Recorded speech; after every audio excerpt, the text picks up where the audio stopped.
ছেলে ৩ বছর পর বিদেশ থেকে টাকা রোজগার করে ফিরে দেখল বৃদ্ধা মা ভাঙাচোরা কুঁয়েঘরের বাইরে চারপায়াতে অসুস্থ অবস্থায় পড়ে আছেন। এরপর ছেলেটি যা করল, বন্ধুরা, ৩ বছর, পুরো ৩ বছর পর আজ রবি নিজের গ্রামের মাটিতে পা রাখছিল। সেই গ্রাম যেখানে একসময় তার হাসি প্রতিধ্বনিত হতো, যেখানে তার মায়ের কণ্ঠস্বর সকালের আরতির মতো প্রতিদিন তাকে ঘুম থেকে জাগাত। আর আজ যখন সে বিদেশ থেকে একরাশ স্বপ্ন, টাকায় ভরা সুটকেস এবং বুকে হাজারো আশা নিয়ে ফিরে আসছিল, তখন তার মনে একটাই ছবি ছিল, তার বৃদ্ধা মায়ের হাসি মুখ, যে চোখ তাকে দেখলেই জলে ভরে উঠবে আর বলবে, আমার ছেলে এসে গেছে। বিমান থেকে নামার সময় সে ফোন বের করে মায়ের নম্বরে কল করল, কিন্তু প্রতিবারের মতো সেই শীতল কণ্ঠস্বর ভেসে এলো, আপনি যে নম্বরে কল করছেন সেটি সুইচড অফ আছে। সে নিজেকে বোঝালো, গ্রামে হয়তো নেটওয়ার্ক নেই। ট্যাক্সিতে বসে যখন সে শহর থেকে গ্রামের দিকে এগোতে লাগল, সারা রাস্তা তার চোখের সামনে গত ৩ বছর ভাসতে লাগল। কিভাবে সে দুবাইয়ের কাঠফাটা লোদের দিন রাত হাড়ভাঙা খাটুনি খেটেছে, কিভাবে নিজের হাতের কড়া লিকিয়ে মাকে বলেছিল, আমি এখানে খুব ভালো আছি মা, বাস কাজটা একটু বেশি।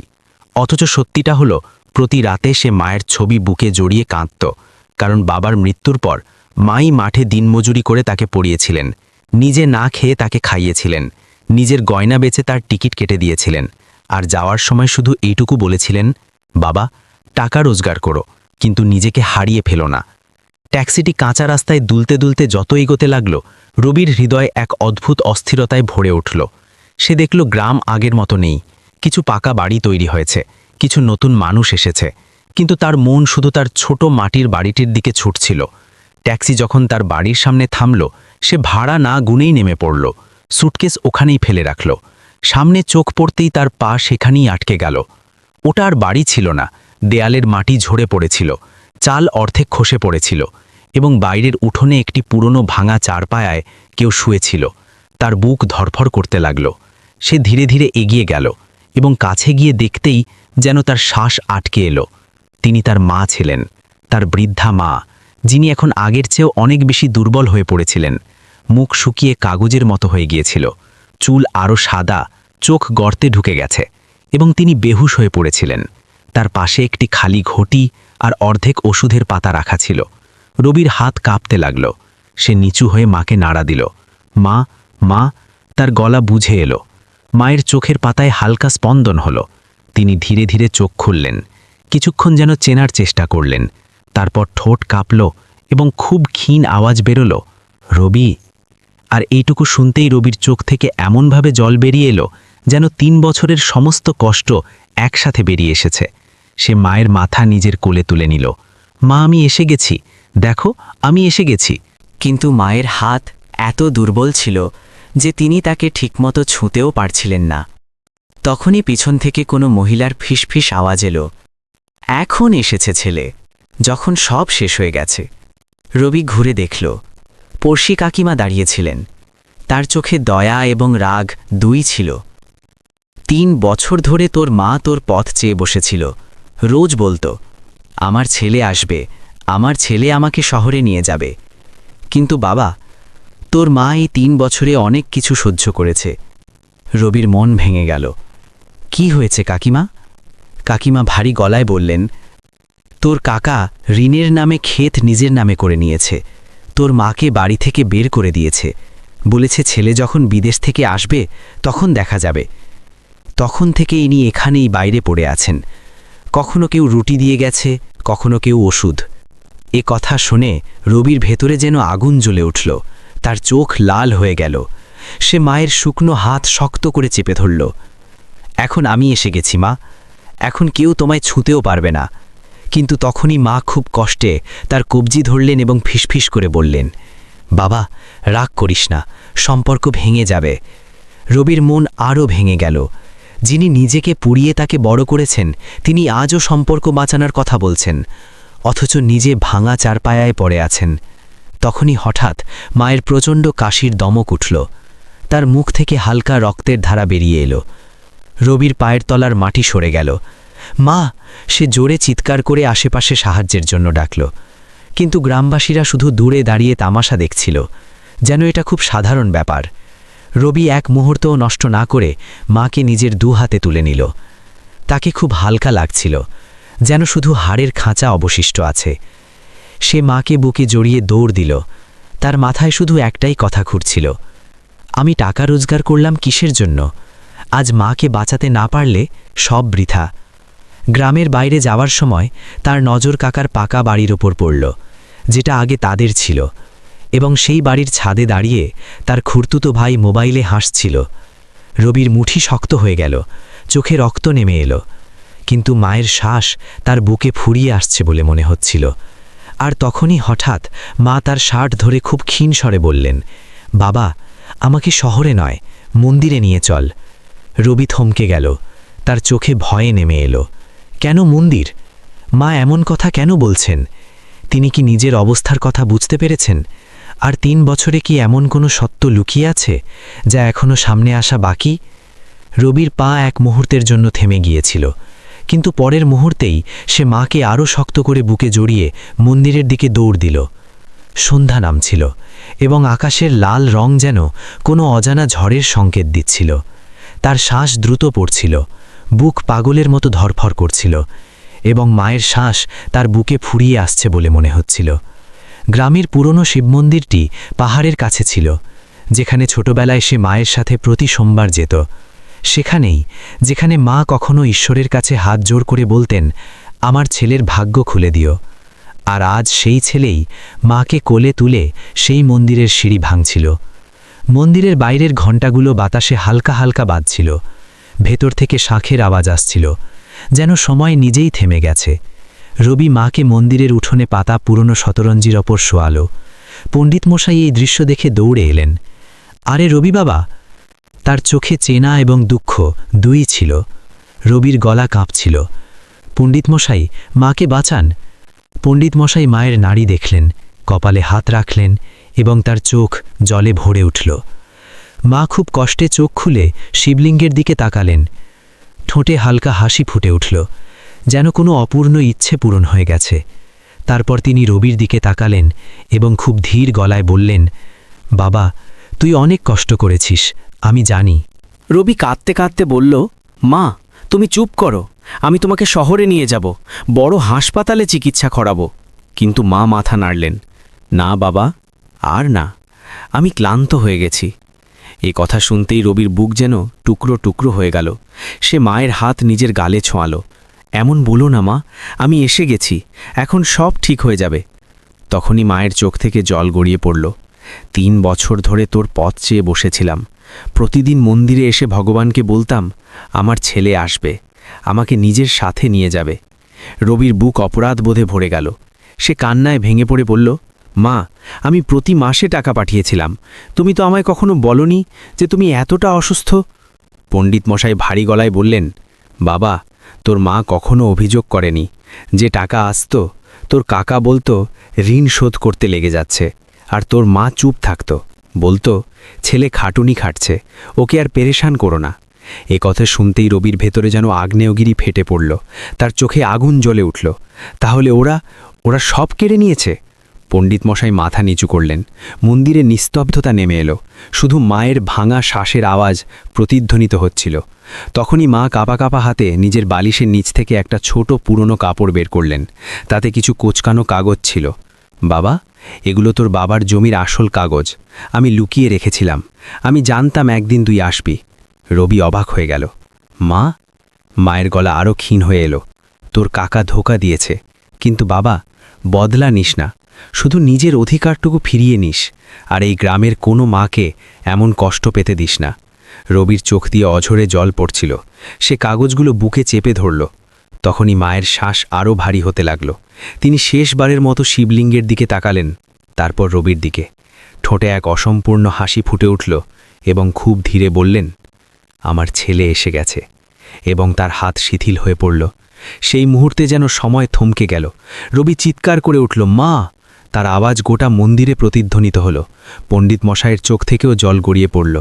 ঘণ্টাগুলো বাতাসে আপনা আপনি বাজতে শুরু করল, যেন স্বয়ং ভগবানও এই বিচ্ছেদের সাক্ষী হয়ে গেলেন। রবি মায়ের প্রাণহীন দেহ বুকে জড়িয়ে ধরল। তার কান্না থামার নাম নিচ্ছিল না। সে বারবার নিজেকে দুষছিল, ইস, আমি যদি আগে আসতাম, আমি যদি বুঝতে পারতাম। কিন্তু তখন অনেক দেরি হয়ে গেছে। বাইরে গ্রামের কিছু মানুষ জড়ো হয়েছিল। কেউ করুণ চোখে দেখছিল, কেউ ফিসফিস করছিল, আর দূরে দাঁড়িয়ে তার কাকাও এসব দেখছিল। মুখে অদ্ভুত এক ভয় ছিল, কারণ হয়তো সে বুঝতে পারছিল যে এবার গল্প বদলাতে চলেছে। রবির চোখে এখন শুধু জল ছিল না, তাতে এক অবিচল সংকল্পও ছিল। সে মায়ের শীতল কপালে চুমু খেল এবং মনে মনে শপথ করল, মা, আমি তোমার অধিকার ছিনিয়ে আনবই, তবে তোমার কথা মতো সম্পর্ক ভাঙব না, শুধু সত্যিটা সবার সামনে আনব। কিন্তু সত্যিটা সামনে আনা কি এতই সহজ হবে? কাকা এবং গ্রামবাসীরা কি তাকে সহজেই তার অধিকার দিয়ে দেবে? আর ওই 3 বছরে আসলে আর কি হয়েছিল যা এখনও সামনে আসা বাকি? মন্দিরের সিঁড়িতে বসা রবি আর কাঁদছিল না। তার চোখের জল শুকিয়ে গিয়েছিল।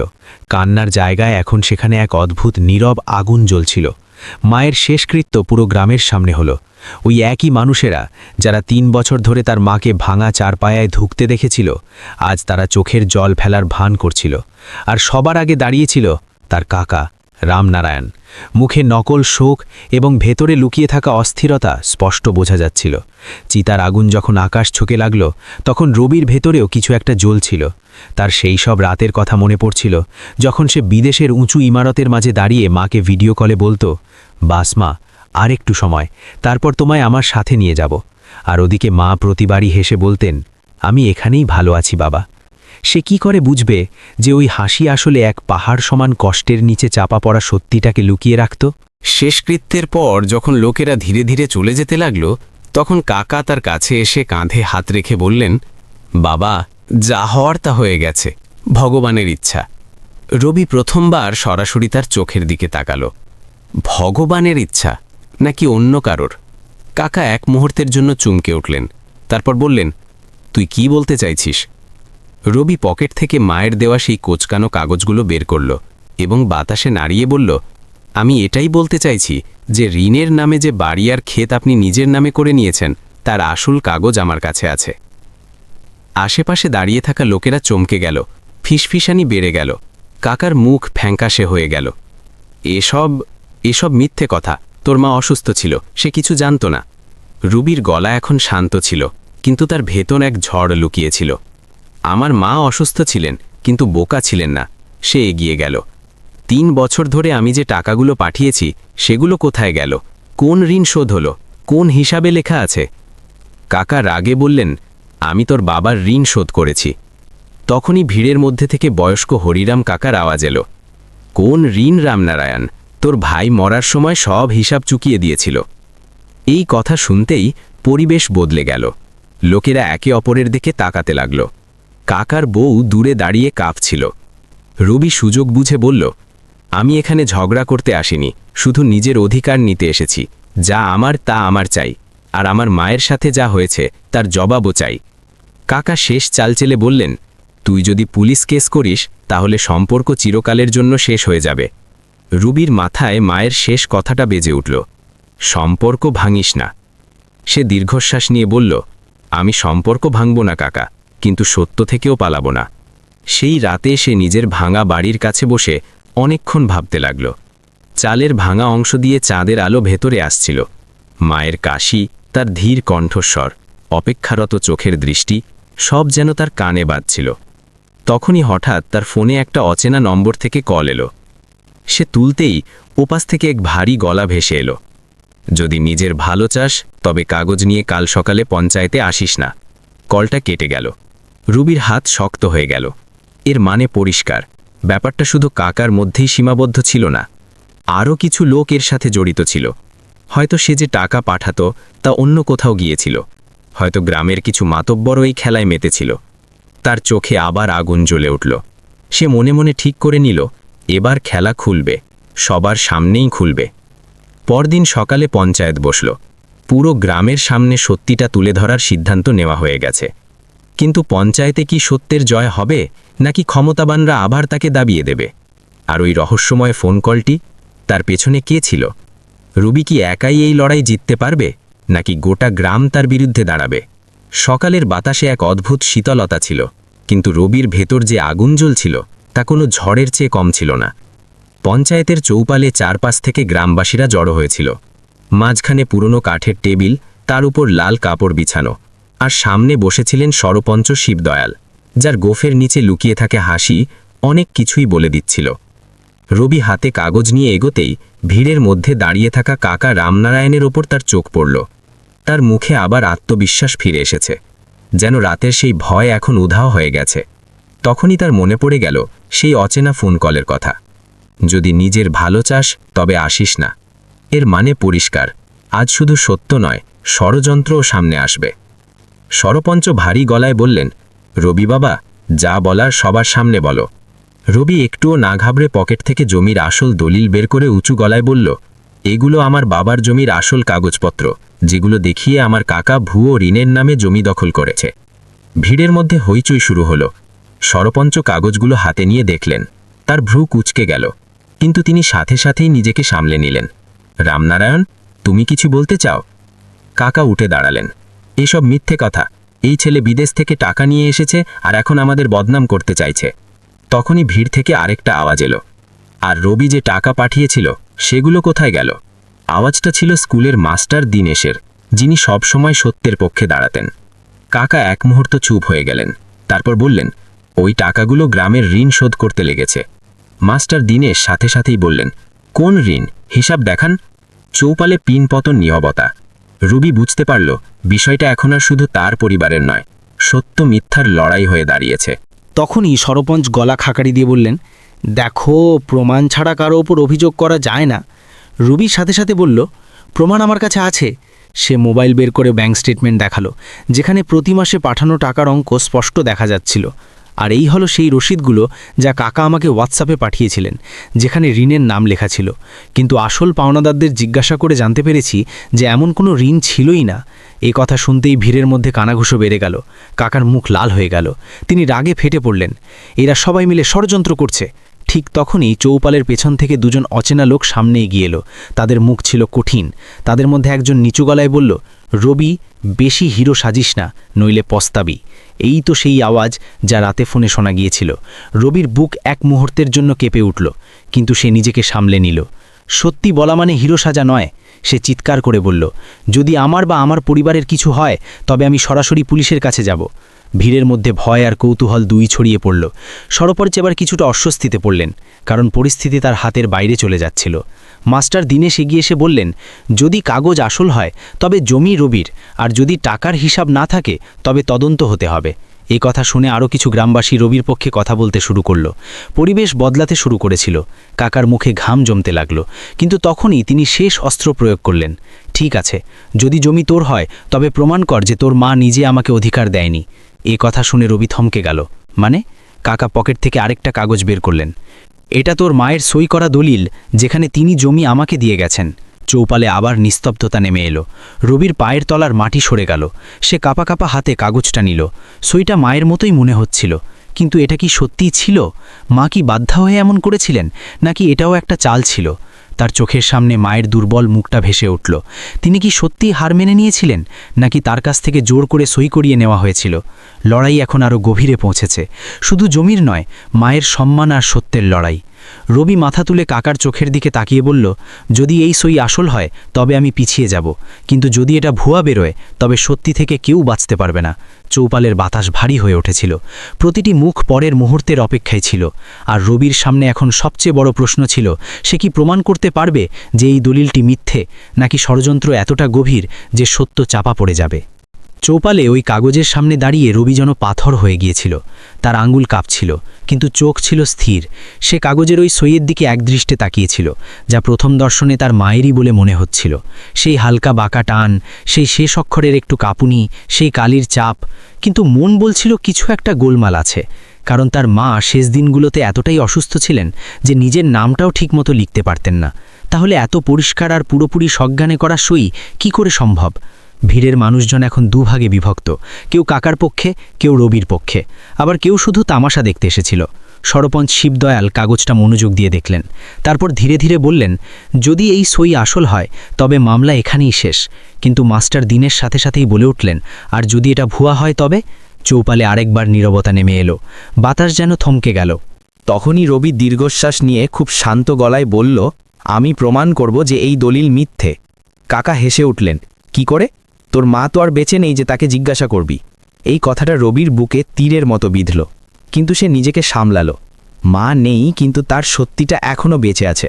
সে মোবাইল বের করে বলল, আমার কাছে মায়ের অনেক পুরনো দলিল আছে, ব্যাংকের ফর্ম, রেশন কার্ড, আধার কার্ডে করা তার সই। আমি সব শহরের ফরেন্সিক ল্যাবে পাঠাবো মেলানোর জন্য। এই কথা শুনতেই কাকার মুখের রং উড়ে গেল। তারা হয়তো ভাবতেও পারেনি যে বিষয়টা এত দূর গড়াবে। তখনই ভিড় থেকে এক বয়স্ক মহিলা বলে উঠলেন, আমি সাক্ষ্য দেব। আমি দেখেছিলাম রামনারায়ণকে ওই দিন তোর মায়ের ওপর চিৎকার করতে। সবার চোখ তার দিকে ঘুরল। তিনি ছিলেন সরস্বতী কাকিমা, যিনি রবির বাড়ির ওই একই গলিতে থাকতেন। তিনি কাঁপা কাঁপা গলায় বললেন, তোর মা অসুস্থ ছিল, রামনারায়ণ কাগজ নিয়ে এসেছিল, বলেছিল শুধু ফর্ম্যালিটি। তোর মা প্রথমে রাজি হয়নি, তারপর সে হুমকি দেয় যে সই না করলে কুড়ে ঘরটাও কেড়ে নেবে। এ কথা শুনতেই ভিড়ে হইচই পড়ে গেল। কাকা চিৎকার করে উঠলেন, এসব মিথ্যে। কিন্তু পরিস্থিতি এখন উল্টে যাচ্ছিল। মাস্টার দীনেশ বললেন, যদি সাক্ষী থাকে তবে তদন্ত হবেই। তখনই ওই দুজন অচেনা লোক আবার এগিয়ে এলো। তাদের মধ্যে একজন নিচু গলায় বলল, অনেক নাটক হয়েছে। আর হঠাৎ করেই চৌপালে ধাক্কাধাক্কি শুরু হয়ে গেল। কেউ রবিকে পেছনে টানতে লাগল, কেউ কাকাকে বাঁচাতে গেল। পরিস্থিতি নিয়ন্ত্রণের বাইরে চলে গেল। কিন্তু ওই বিশৃঙ্খলার মধ্যেই রবি পরিষ্কার দেখতে পেল, ওই দুজন অচেনা লোকের পকেট থেকে একটা খাতা পড়ে গেল, যেখানে কিছু নাম আর টাকার অঙ্ক লেখা ছিল। সে চট করে খাতাটা তুলে নিল। পাতা উল্টাতেই তার চোখ বড় বড় হয়ে গেল। তাতে গ্রামের অনেকের নাম ছিল, আর পাশে টাকার অঙ্ক, সেই একই টাকার পরিমাণ যা সে 3 বছরে পাঠিয়েছিল। এর মানে পরিষ্কার ছিল, এটা শুধু জমি দখলের খেলা ছিল না, এটা পুরো গ্রাম জুড়ে ছড়িয়ে থাকা এক দুর্নীতি ছিল। সরপঞ্চ, কাকা এবং আরও কয়েকজন মিলে বিদেশ থেকে আসা টাকা বিভিন্ন অজুহাতে নিজেদের মধ্যে ভাগাভাগি করছিল। রবি চিৎকার করে বলল, এই দেখুন প্রমাণ। সে খাতাটা বাতাসে নাড়াল। ভিড় থমকে গেল। সরপঞ্চের মুখে ঘাম ফুটে উঠল। এসব ভুয়া, তিনি বললেন, কিন্তু তার গলায় আগের সেই জোর ছিল না। মাস্টার দীনেশ খাতাটা হাতে নিয়ে পাতা উল্টে বললেন, এখানে তো প্রতি মাসের তারিখও লেখা আছে, আর টাকার পরিমাণও ঠিক ততটাই যা রবি পাঠিয়েছিল। ভিড়ে দাঁড়িয়ে থাকা অনেকেই এবার ফিসফিস করতে লাগল, তাহলে আমাদের নামেও টাকা আত্মসাৎ করা হয়েছে। ধীরে ধীরে মিথ্যের জাল খুলতে শুরু করল। কাকার চোখে এবার ভয় স্পষ্ট দেখা যাচ্ছিল। তিনি শেষ চেষ্টা করে বললেন, রবি, ভেবে দেখ, তুই যদি এসব বাইরে ছড়াস তবে গ্রামের বদনাম হবে। রবির চোখে জল চলে এলো, তবে এবার তা দুর্বলতার নয়, দৃঢ়তার ছিল। যখন আমার মা চারপায়ায় ধুঁকছিল তখন কার বদনামের চিন্তা ছিল? তার গলার আওয়াজ গোটা চৌপালে গমগম করে উঠল। যখন সে ওষুধ ছাড়া রাত কাটিয়েছে তখন কার সম্মানের চিন্তা ছিল? পুরো পরিবেশ বদলে গিয়েছিল। এবার অনেক গ্রামবাসী রবির পাশে এসে দাঁড়ালো। সরপঞ্চ ধীরে ধীরে বললেন, ঠিক আছে, তদন্ত হলে সবার সামনেই হবে।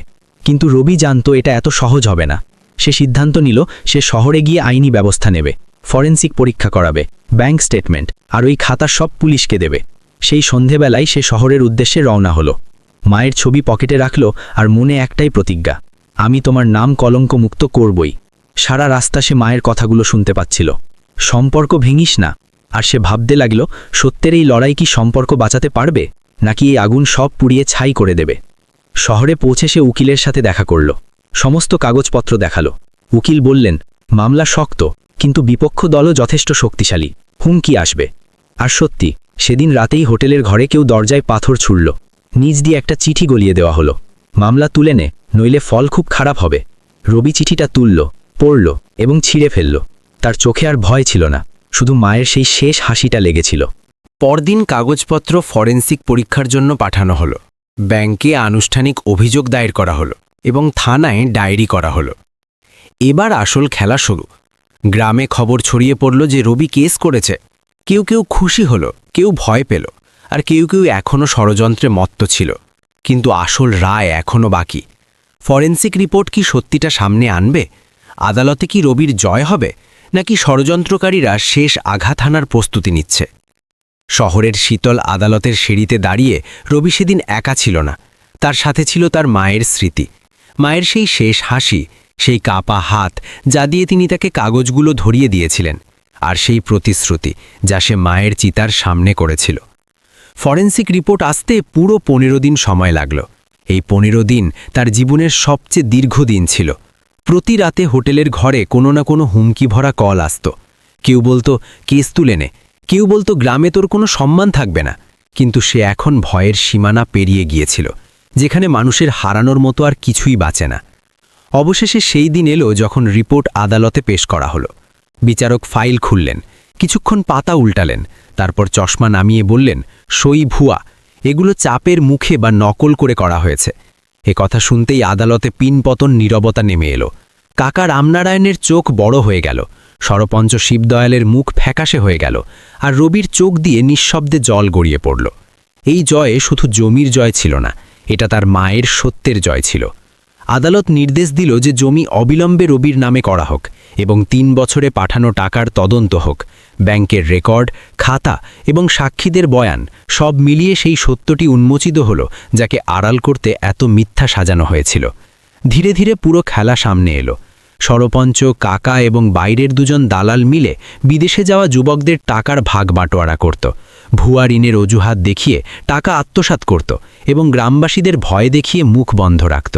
আদালত সবার বিরুদ্ধে জালিয়াতি এবং প্রতারণার মামলা চালানোর নির্দেশ দিল। কাকার চোখে সেদিন প্রথমবার অনুশোচনা দেখা গেল।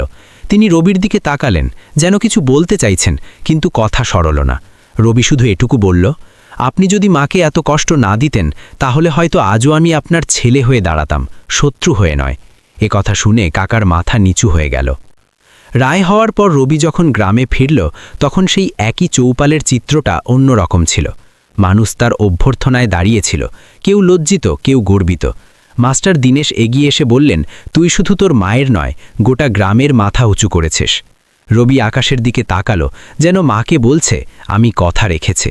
সে সবার আগে তার মায়ের সেই ভাঙা চারপাইটি সরালো।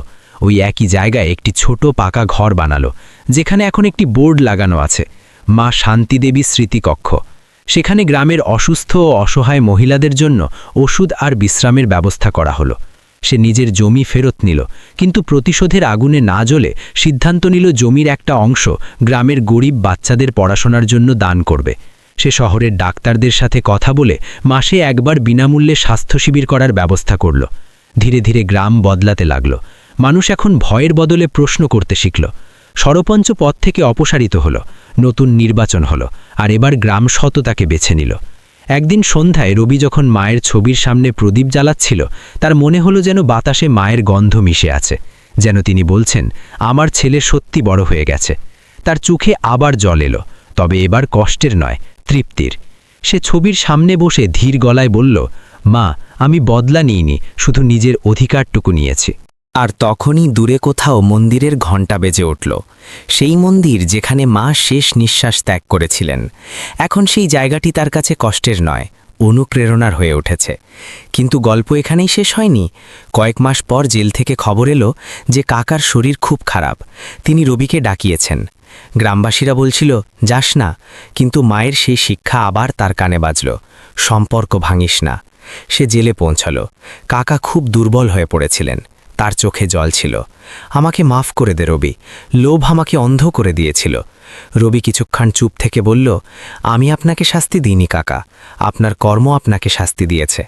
কাকা কেঁদে ফেললেন, তোর মা খুব ভালো ছিল, আমি তার সাথে খুব অন্যায় করেছি। এ কথা শুনে রবির মন আবার ভারাক্রান্ত হয়ে উঠল। সে ধীরে ধীরে বলল, যদি সত্যি অনুশোচনা হয়ে থাকে তবে বাইরে এসে গ্রামের বাচ্চাদের পড়াবেন, তাদের শেখাবেন যে লোভের পরিণতি কি হয়। জেল থেকে বেরোনোর সময় রবির মনে কোনো বোঝাচিলতি ছিল না। সে প্রতিশোধের বদলে পরিবর্তনকে বেছে নিয়েছিল, আর এটাই ছিল তার সবচেয়ে বড় জয়। কয়েক বছরের মধ্যে গ্রামের নাম বদলে গেল। মানুষ একে মাওয়ালা গ্রাম বলে ডাকতে লাগল, যেখানে কোনো বৃদ্ধা মা আর একা ভাঙা চারপায়ায় পড়ে থাকেন না, যেখানে প্রত্যেক ছেলে মেয়ে বোঝে যে টাকা রোজগার করা জরুরি, তবে আপনজনদের বিনিময় নয়। আর প্রতিবার যখন কোনো বিদেশে যাওয়া যুবক রবির সাথে দেখা করতে আসত, সে শুধু একটাই কথা বলতো, টাকা পাঠানোর আগে মায়ের গলার আওয়াজটা একবার শুনে নিস, এমন যেন না হয় যে ফিরে আসার পর শুধু স্মৃতিগুলোই বেঁচে থাকে। রাতে যখন সে তার পাকা বাড়ির ছাদে দাঁড়িয়ে আকাশ দেখত, তার মনে হতো যেন একটা তারা একটু বেশি উজ্জ্বল হয়ে জ্বলছে। সে হাসত আর ফিসফিস করে বলতো, মা, আমি এসে গেছি, এবার একেবারে চিরকালের জন্য। আর বাতাসে কোথাও থেকে সেই শান্ত ফিসফিস আওয়াজ ভেসে আসত, আমার ছেলে সত্যিই এসে গেছে।